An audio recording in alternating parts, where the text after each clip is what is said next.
আসসালামু আলাইকুম ওরহমতুল্লাহি তাআলা ওয়া বারাকাতুহু।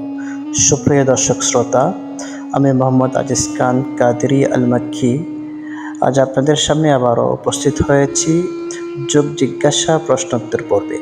আমাদের আজকের প্রশ্ন, রুকু থেকে সিজদাতে যাওয়া ও সিজদা থেকে হাতের উপর ভর করে ওটা মাকরুহ। ইমাম সাহেব যদি সবসময় মাকরুহ সহকারে নামাজ আদায় করেন, তার নামাজ শুদ্ধ হবে কিনা বিশদভাবে জানানোর অনুরোধ রইল। উত্তর: উযর বা শারীরিক দুর্বলতার কারণে রুকু হতে সিজদায় যাওয়ার সময় এবং সিজদা হতে ওঠার সময় হাতের উপর ভর করা মাকরুহ নয়।